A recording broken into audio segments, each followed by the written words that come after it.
Tonight on the show, we look at the James Bond controversy in Inner Geekdom, the fallout of Mance versus Bibs, and the Crusher being one step closer to her first contender shot. We also got the lead writer of the Schmoedown blog, Tom Manston, and we're going to have a chat with him about how he started and, of course, the wash-up of all the matches this week. Let's go!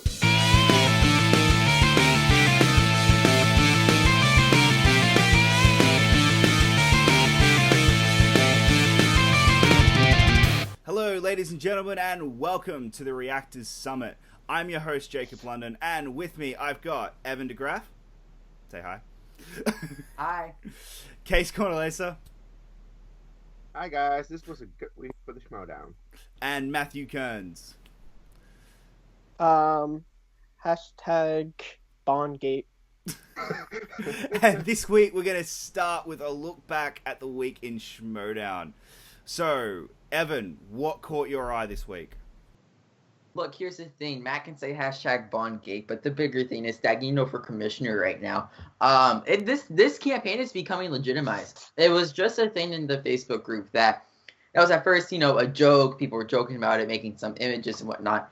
It was legitimized this week in the Schmoedown during the cold open of the Rachel Cushing Mike Kalinowski match, where literally Dagino wrote on a whiteboard, Dagino for commissioner.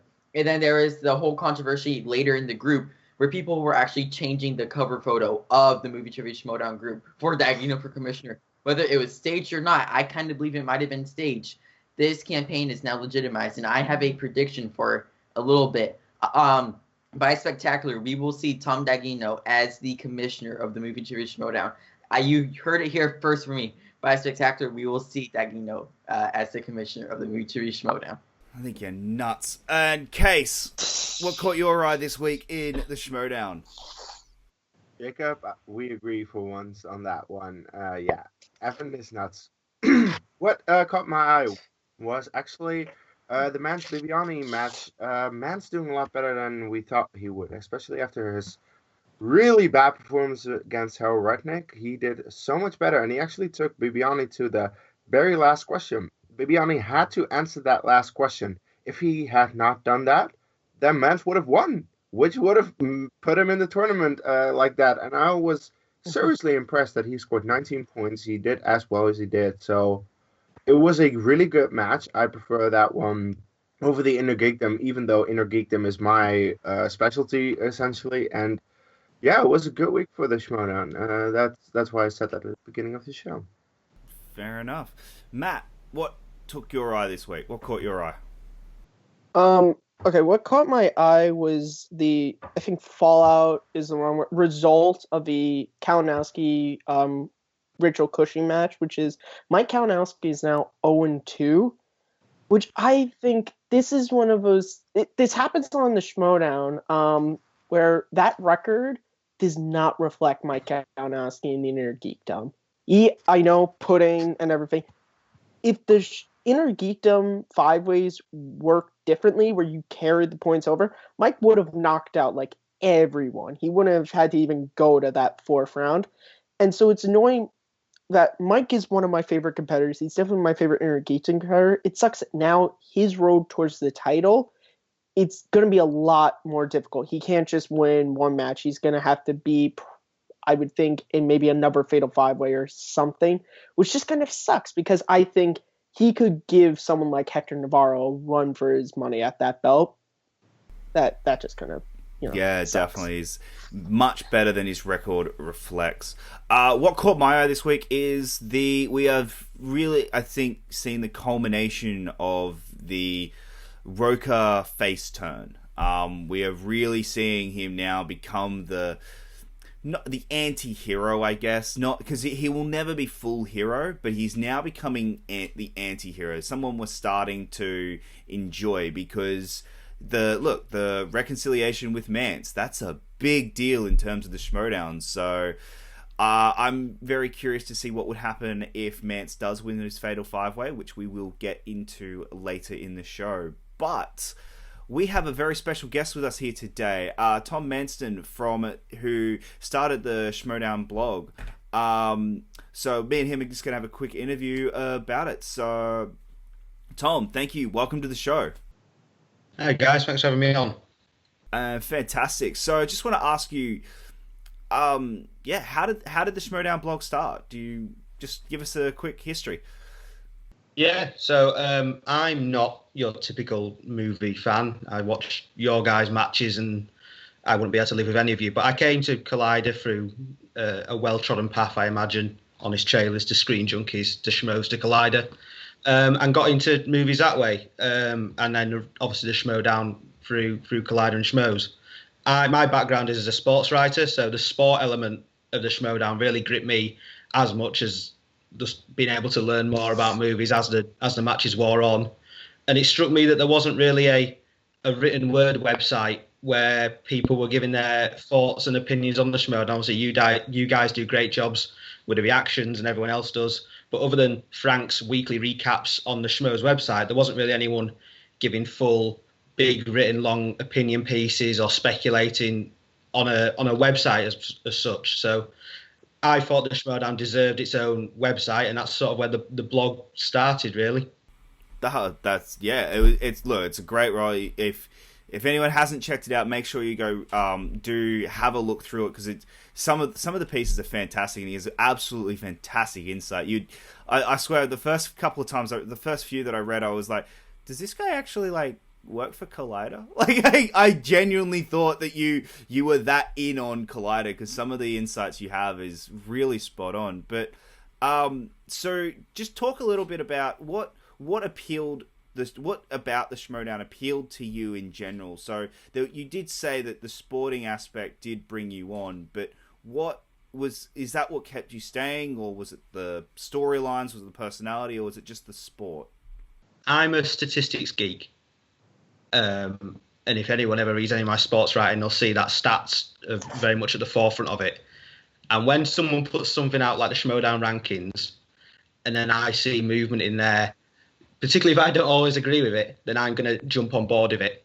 I'm not, per se, a wrestling fan or anything like that, but I do get involved a lot in terms of speculations with the storylines, and obviously as well as the performances within the matches. But I don't know, it was a ranking special that almost got me into the Schmoedown rather than a match itself, which I imagine is quite rare and quite strange to hear. But seeing that and then going back and watching some previous matches that they referred to see how those rankings came about was what then dragged me into sticking with it.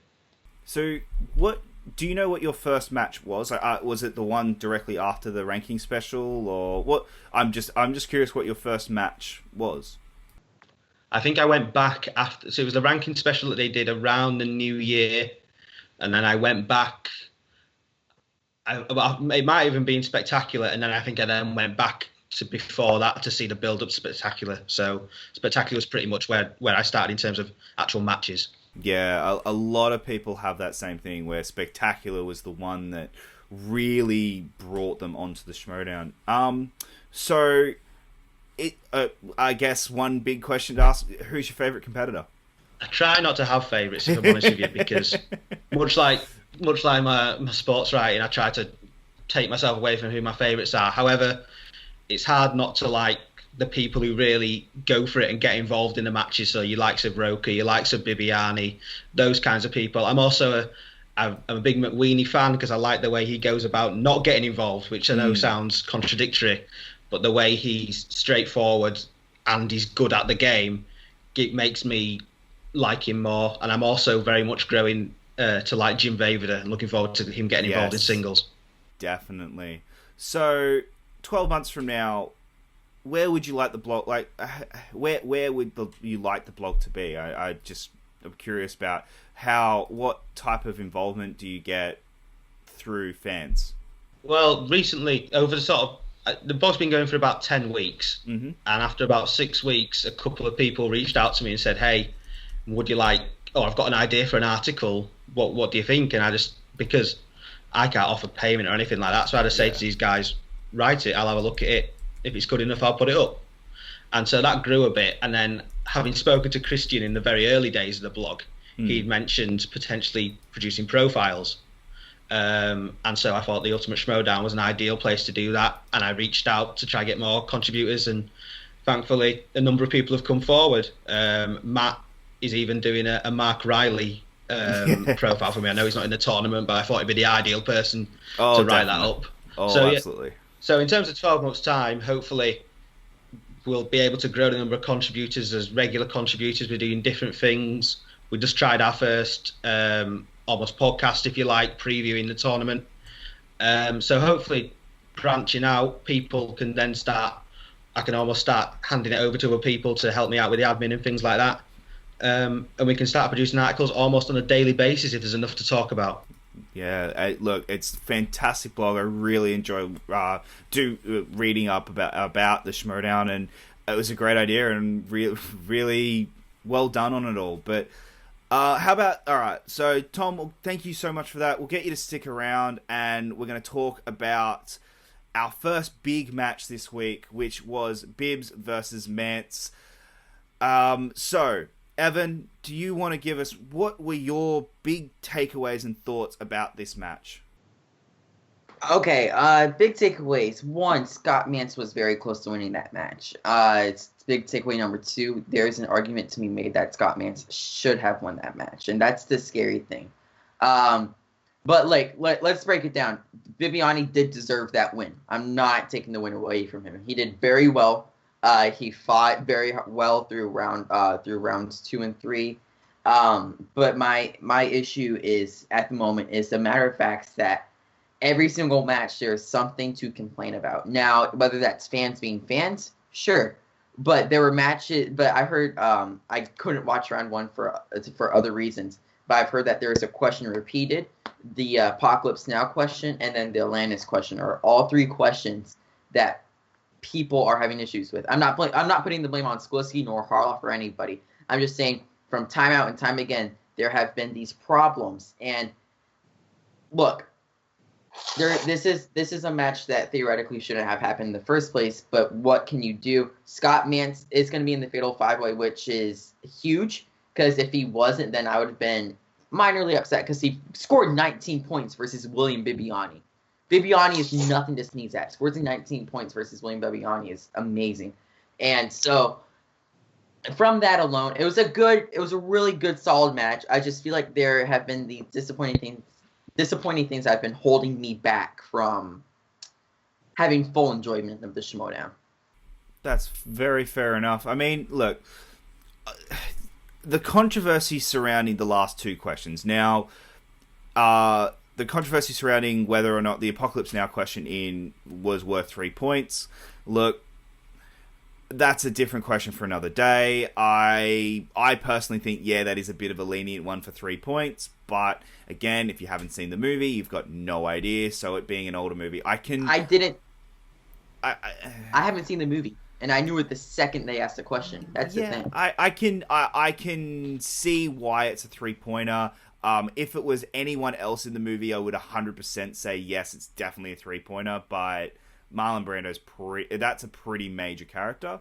The 5-pointer, I don't get where any of the controversy comes from. That one to me, it's Atlantis. That was the answer. That's the answer he gave. It's not like, I get it. The subtitle is called the Lost Empire, but it's Atlantis is the only Disney movie that has been theatrically released called Atlantis.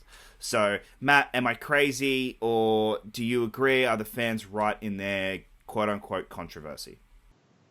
When it comes to Atlantis, no, you're not crazy, because it's kind of like if you ask which Star Wars movie was released in 1980, you're going to say The Empire Strikes Back. That's the correct answer. You aren't, maybe you will, but if you don't say Star Wars Episode 5, The Empire Strikes Back, you're not wrong. So it was correct. The Marlon Brando question, my thing was just, if it were any other two competitors, I feel like I wouldn't have a problem with it being a 3-pointer, but it's Scott Mantz, who is Access Hollywood's lead reporter, and it's William Bibbiani. Like, of course both of them have seen Apocalypse Now. I'd be very surprised if it didn't. But you know what? It didn't affect the match for me at all. I'm fine with it. I don't really... Controversies like this, I think, are a little silly. But overall, I thought the match was really fun. We got to see Ricky being Bibbiani's mouthpiece for the first time as a manager. I guess we'll see where that goes. I still don't get why Bibs thinks he needs a mouthpiece, but Ricky did his job. It was a really fun match, and that throat joke. Oh, the throat joke. Oh. Just gonna leave it there. I think Tom's gonna have to write a whole opinion piece on that. Never mind Bongate, Throatgate. The throat joke has taken a life of its own. It was one of the best ones, and I thank you, Harloff, so much for leaving it in. The part is, Harloff tries to make it through. Like, he goes to say, he's like, no, I can't. Yeah. I can't avoid this. And it was just, I'm so glad he left it in, because it would have been so easy to cut it out and not have it in there and be like, no, we can't, but my God, it's one of the best jokes to come out. One of the best. It will be a defining Schmoedown moment that just people just, and it's good because people who watch the full matches, they get it. They get this moment. Whereas in people who just watch the match, they miss it. So that is something that is good to know. One other big thing that I did take away from this match that I did think was a little funny was how both competitors came literally within, like, if the wheel just spun a degree more, both competitors would have gotten their specialty. Kees, do you have any thoughts on that? Well, yeah, it's just the luck of the draw. Now, about the question writing itself, I have seen a part of Apocalypse Now. I've not fully seen the movie, and I didn't know the answer.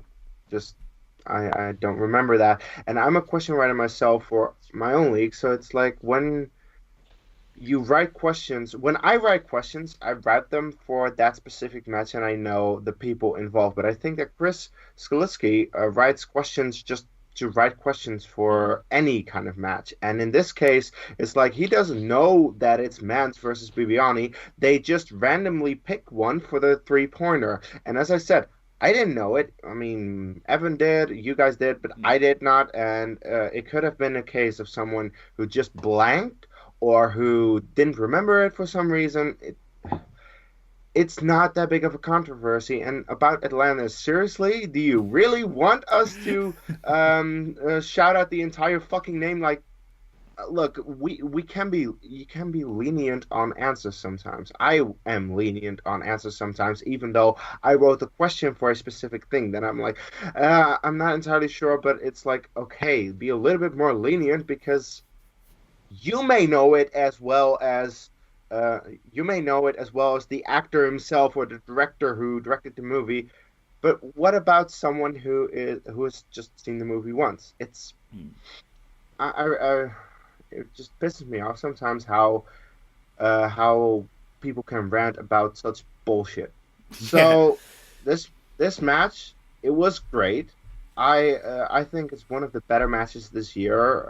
The only one that I consider better, which definitely was the best of the year, is Harloff versus Snyder, because that match was just fucking perfect. And of course the 3-row was really good. But this match is up there. It's one of the best matches of the year because both competitors came to play. As I said, Scott Mantz did really well. And that throw joke, oh my God. Tom, what was your biggest takeaway from Mance versus Bibs? Ooh, well, I've got a couple. First of all, Bibbiani. I think Bibbiani and the Beast persona is impacting his performance. Yes, he's winning matches, but particularly in that first round, he aces the first round and then he gets a bit more confident. He builds up the whole growliness of his performance, and he seems to fade away a little bit. And it almost cost him again in this match. And then secondly, and this was the biggest takeaway for me, and it's hopefully, because I've got a feeling it's the second time we've had a Roker and Bibbiani ad-lib, which could then turn into something massive.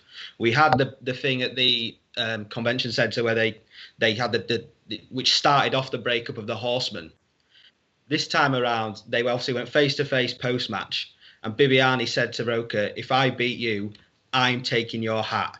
John Roker could legitimately lose the Outlaw hat. That, for me, is massive. That because the mask, everything else, he's lost his heel persona, he's taken away the mask, but that hat defines him as a character within the Schmoedown. And if John Roker loses that hat, God knows what will happen. So that was the biggest takeaway for me. The match was great. Mance performed better than I expected. Beast got through, which is probably what I wanted in terms of the tournament as a whole, and we get to see Mance again. But that was the biggest takeaway for me, was John Roker could lose his cowboy hat.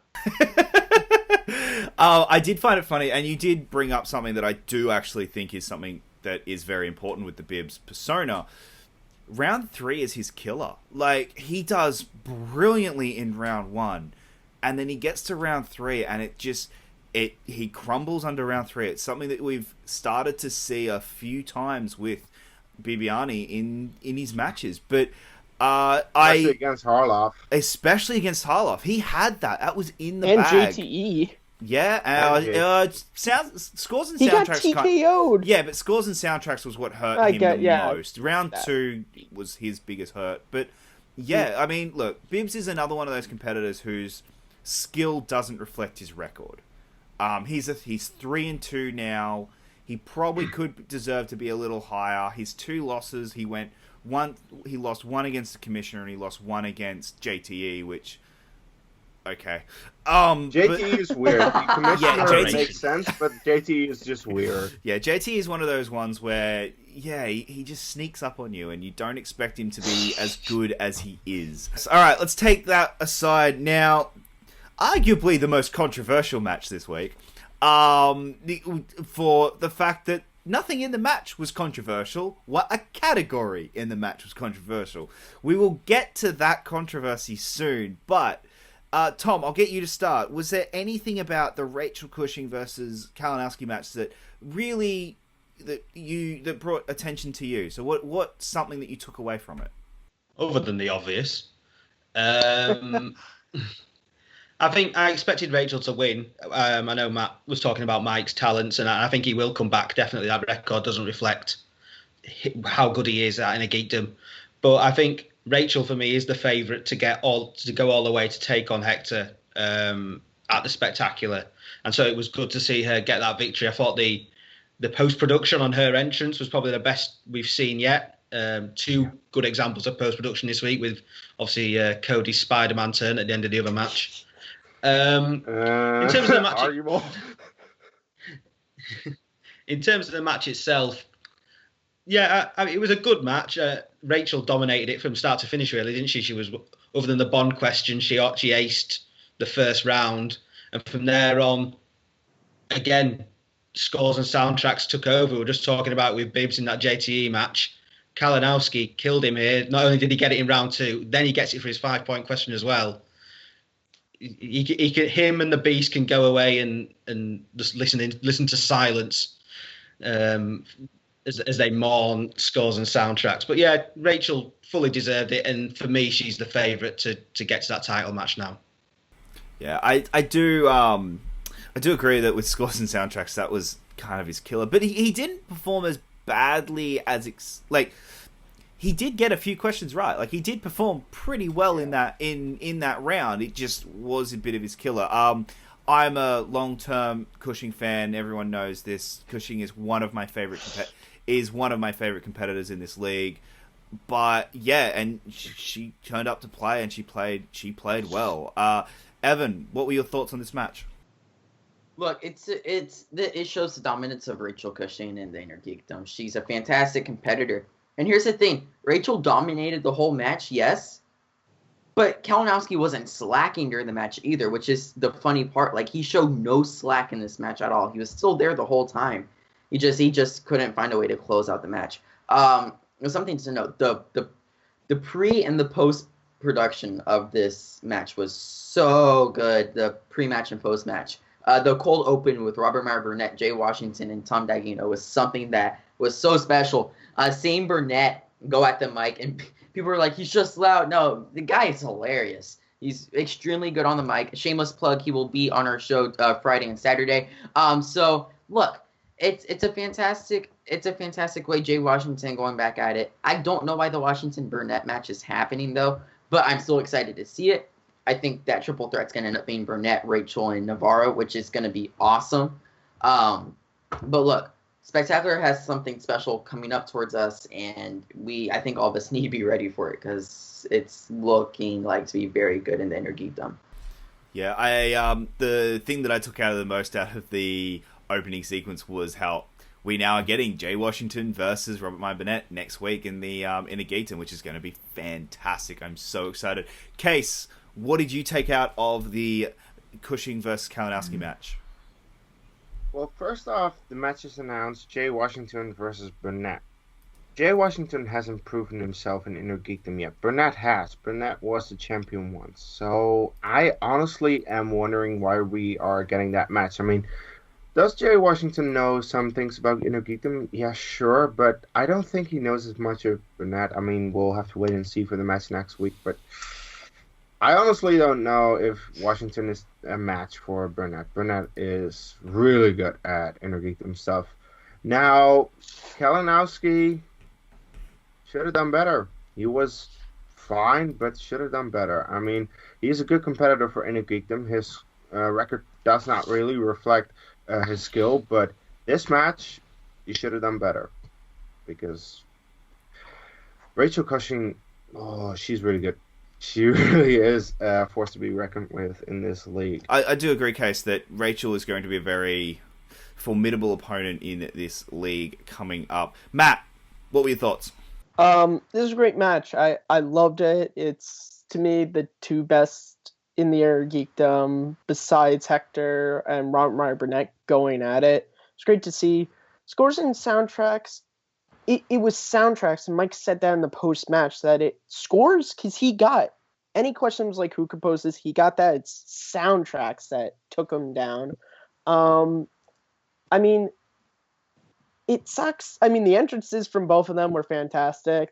Rachel and Mike are two people who they always come to play when it comes to the entrances.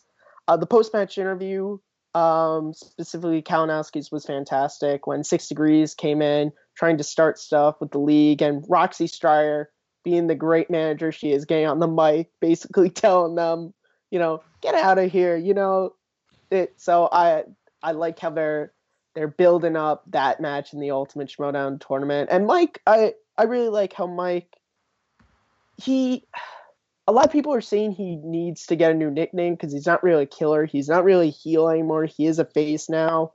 And you see that in that. There was no hatred. He wasn't like saying, Rachel only won because I got scored in Star Trek. He was very humble in his defeat. And this is a match where I want Kalinowski to win, but I'm not upset that Rachel's that much closer to the belt because I really like Rachel. So, just a great match. And definitely a reason why I love the Schmoedown was matches like this. And, Definitely. All right, let's talk about the elephant in the room. Can I just... What, Indiana Jones? Yeah, Indiana Jones. Look, okay. So I'll just give you guys all context of what we're talking about. This match introduced 4 new categories into the opening round of the Schmoedown, which was Indiana Jones, James Bond, Back to the Future, and The Hobbit. Question writer Chris Galiski has explained the reason for why The Hobbit was there. It's only in round 1. The other 2 rounds, it's incorporated into Lord of the Rings. Fair enough. That one is one that we can debate, but we've got our reasoning, and that's as long as we have a reasoning, I can live with something. It's when we don't get the reasoning that's when I start to get a little annoyed. But Indiana Jones and Back to the Future, to me, if you're going to include those in there, you may as well include the other elephant in the room, which was James Bond. A lot of people on the Movie Trivia Schmoedown Facebook group instantly after that match were saying, why is James Bond here? Why? It's not geek. It's not a match. Rachel, during her match, said, I will turn heel over this bullshit. So it's one of those moments where, okay, do we need to have a serious discussion? Now, I know that Harloff really loves the fact that we're having this discussion, but it is one that needs to be had. So I know Evan's thoughts on this, but Tom, you're British. I will get you to start on this one. You racist. What the heck, man? Bloody Aussie. Ask him about Kangaroo Jack. In terms of Bond, I didn't mind it. I think there is enough arguments in terms of you can be a geek about James Bond. There is enough lore within James Bond because there's so many movies. Yes, they don't follow one coherent story like pretty much all the other categories do. Star Trek may be apart because obviously we've had reboots and stuff like that because of the way they changed the James Bond actors. But I think there is enough in there to be a geek about it.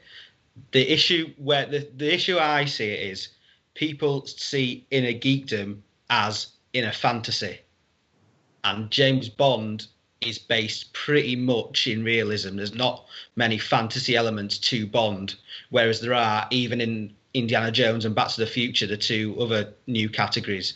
And I think that's where that almost the geek culture is based around these fantasy elements, whether that's space, whether that's Lord of the Rings and magic in Harry Potter, or even the elements we see like in time travel and the elements we see in Indiana Jones. Bond doesn't have those, and I think that is where the argument is laying. Now, Christian today has put on the Facebook group for people to tell him what category should be in Inner Geekdom, and that's just going to make things a whole lot more troublesome for him, I think. But for me, I didn't mind Bond. I think there's enough there if you can be a geek about Bond, but I see why some people might have issues with it. Very true. Now, I know for a fact that Evan disagrees with us, so I will leave you in just a moment.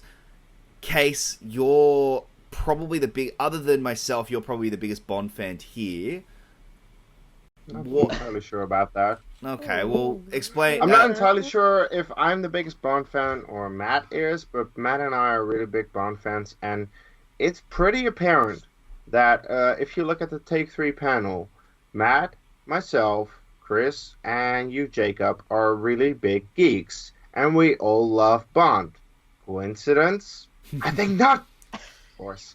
But seriously, Bond is a geeky category. It is a franchise that people have loved for a long time, and I actually have found that most people I know that love all the Bond movies, not just the recent ones because they're popular, but all the Bond movies, including like the Dalton ones, the Roger Moore ones, the Connery ones, and On Her Majesty's Secret Service, of course. Like, all those movies are loved by a lot of geeks, and it is very much a geek category. A lot of people that are geeky from how they are love Bond, and that is why they included it. Now, is it based on something realistic? No, because everything in the Bond franchise, have you seen the movies? It's not really that realistic. I mean, yes, the Daniel Craig ones are more realistic than the older ones, but have you seen the ones with Sean Connery? Have you seen fucking Moonraker? Do you think that is realistic?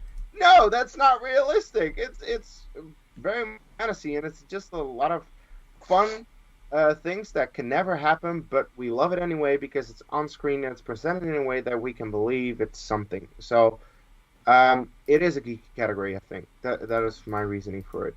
See, I agree it is a geeky category, but Matt, where do you fall on this side of the argument? I think it definitely has its place in Inner Geekdom. And here's the thing.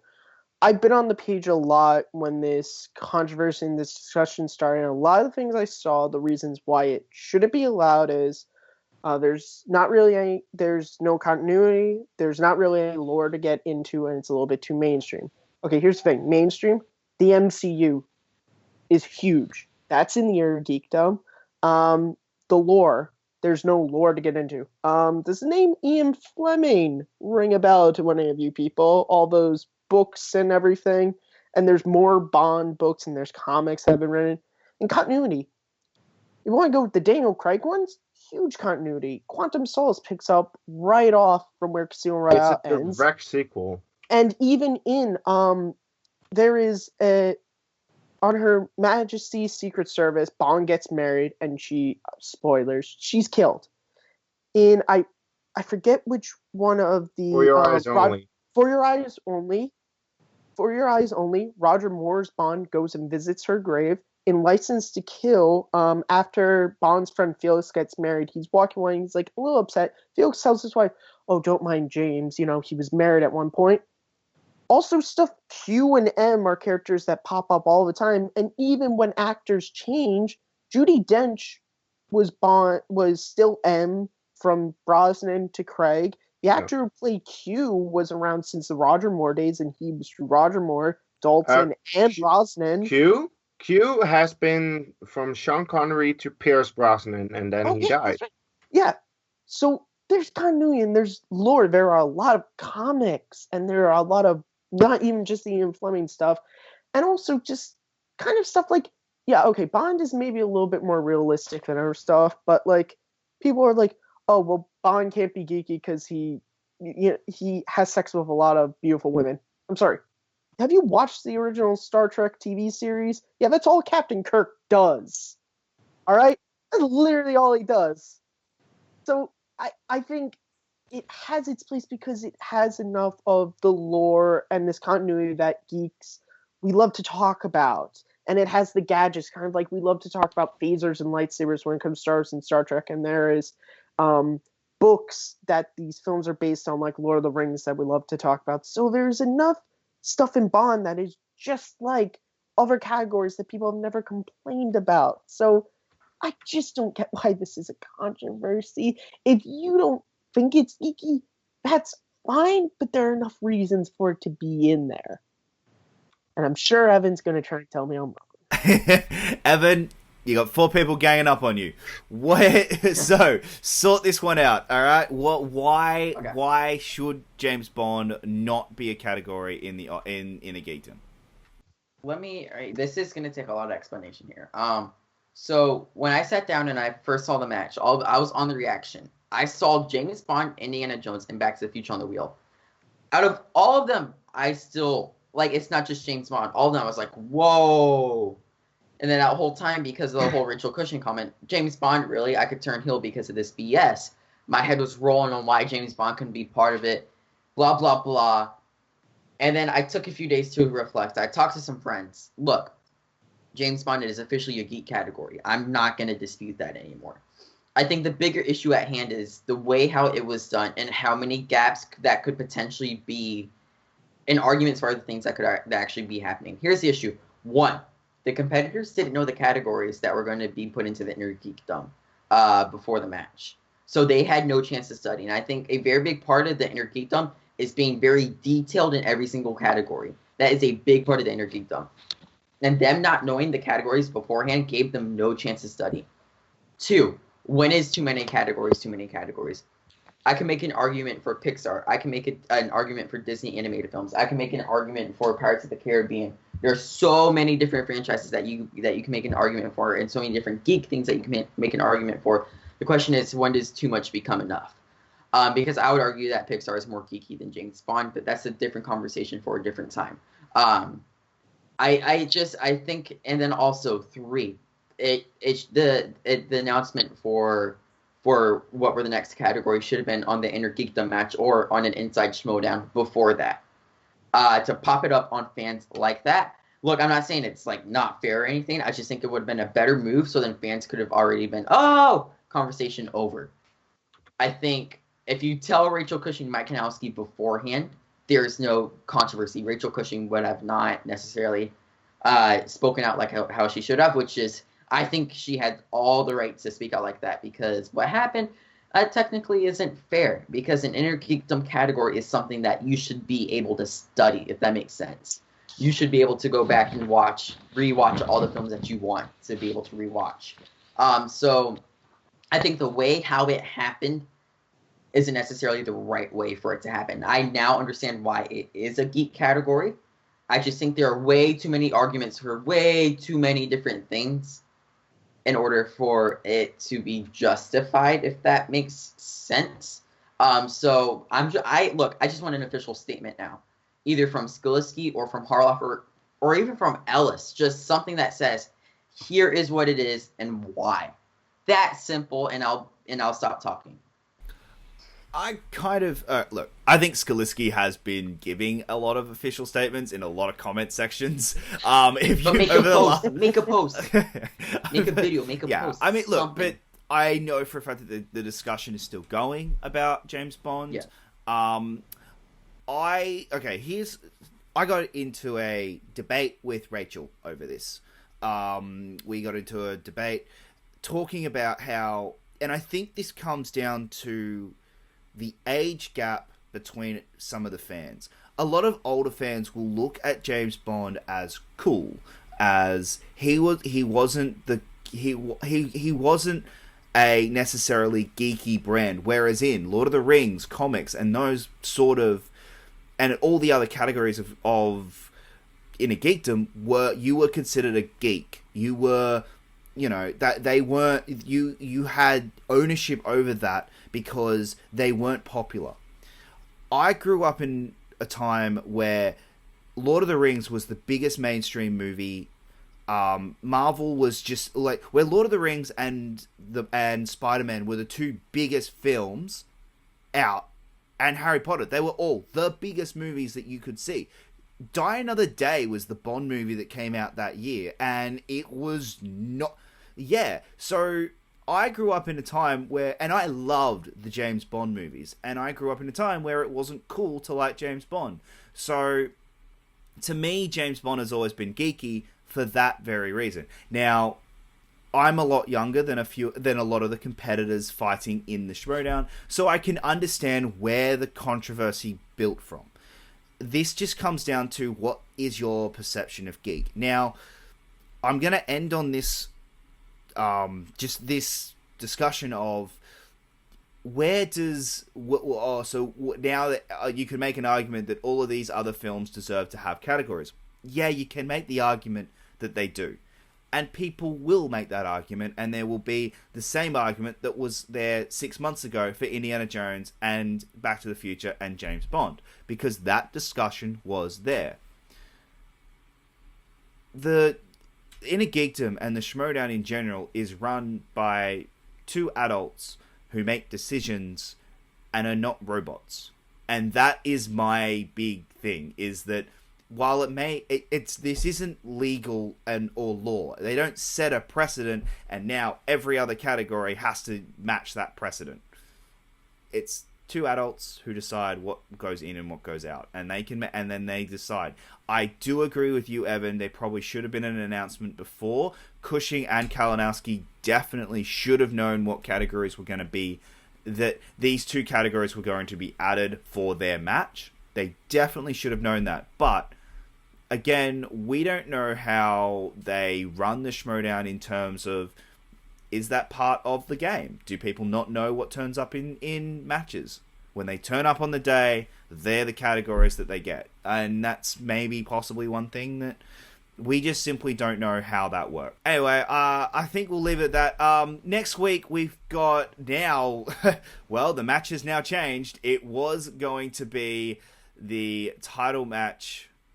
was going to be is next Friday now, and Jay Washington versus Robert Meyer Burnett is on Tuesday. So we'll come back next week. We'll be recapping that, as well as talking about the upcoming Movie Trivia Schmoedown tournament. Kees, where can the good people find you online? At Dutch Movie Guy on Twitter and the Dutch Movie Guy on YouTube. Matt, where can the good people find you online? You can find me at Kearns_Matthew on Twitter, MattMoon611 on YouTube, and hosting the movie fandom show right here on Take 3 every other Wednesday. I'd like to thank my very special guest, Tom Manston. How are you? Where can the good people find you online, and where can they find the Schmoedown blog? Yeah, the blog's at LetsGetReadyToSchmoedown.blog. You can follow me on Twitter at Schmoedown Blog, or my personal account at Tom Maston. And thanks so much for having me on. Thank you very much, mate. Thank you so much for joining us. Evan, my co-host for today, where can the good people find you online? You guys can find me at EvanDeGraff15, and you guys can find me hosting a show where Robert Meyer Burnett, a competitor on Tuesday, will be coming onto our live show on Friday night, 8:30 Eastern. That will be very exciting, as Robert Meyer Burnett has done many things in this industry, so I'm very excited for that. And you guys can also find Robert Meyer Burnett wiping the floor with Jay Washington. What? Yeah. Yes, he will do that. Ooh. So yeah, thanks guys. Remember, at the end of this month, 1st of September, we will be doing our Middle-earth charity watch-along, having very special guest Rachel Cushing confirmed today. She will be joining us.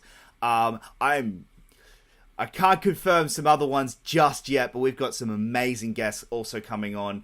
But the link in the description below, make sure you do just hit attending for the event. And if you can, please donate. We've got some amazing prizes for our donors.